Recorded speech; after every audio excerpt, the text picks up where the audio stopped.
situations. So I'm not sure how beneficial that'll be in the long run. I would say more detrimental than anything. I've had those really intense games before, and you just feel like you have nothing left, and you have to play straight again afterwards. You've just got nothing in the tank. Yeah, it is really tough, especially when you go from having, 11 map points, a 13-3, 12-3, half 13-3 lead at one point in time. That in itself was mentally exhausting. It's fine if you're the comeback team and then you're motivated, you feel great, you can win the next game. But when you've had to battle that hard for a win that seemed obvious, Denmark teams, it becomes an issue, and it's hard to recover. So we'll see if they can train the map. And speaking of train, Virtus Pro, this was their very much playground for a long time, I think. And Taz, we've talked about it, very good in the inner sight right now. That's where they're attacking. He's had to go passive early on due to the large, overwhelming amount of aggression that's against him. This should put a bomb plant down quickly. There it is. And force Taz well and truly back down to the CT spawn. So it's going to be a full retake effort. 10 players still alive in this. This is looking very good for Heroic, though. You can see they've cut off the rotations, but here comes Pasha from CD Spawn. Taz chiming in as well. This is looking realistic at this point. And Heroic just can't get anything done here. What a successful start it was, but the retake going only one way, and that's in favor of VP. There's going to be a couple of frags in return, but the full defuse comes in at this point. The kit is in possession as well, and there it is.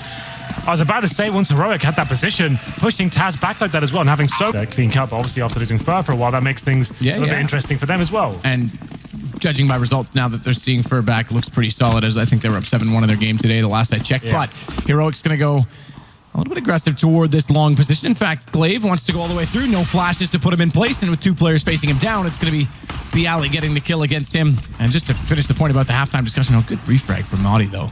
I was going to mention, and this is a very good refrag for Maudie as he gets out toward this position and upper, and he's going to get away. I was going to say, it's good to see Virtus Pro back on form, on train especially. Definitely.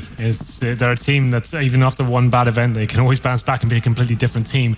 That's normally why it's so difficult for the devs to even analyze what's going to happen in these games. We haven't really seen much of them in the tournament.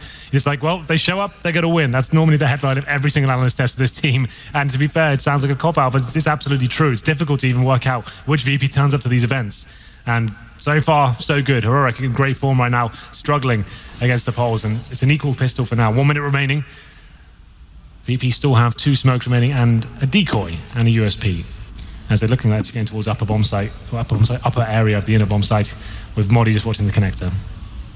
It's okay. At least you don't call outer, inner, and inner. I'm very tired, Matthew, so I'm going to have some slip-ups we've had a long... It's all right. You're allowed. Yeah. You're not allowed, but I'll allow it. The community won't. They definitely won't. But it's going to be Tech 9 in the hands of Taz. No armor to lead what is going to be a sales pitch toward the inner site. Unfortunately, that sales pitch is shut down. They don't even get inside the front door. Freeze won't even answer the call as he gets the shot immediately with the USB back against him, and that's going to push them back toward outer with not much of a plan. They've got to find kills. They've got to brawl straight up, and that's going to be working for them as Bialy, as well as Pasha, each find a kill. Bialy's got 2 as he wraps back around the train, but allows Pasha to close it. They do well, being a man down, and the plan thwarted of trying to sell the fake toward B.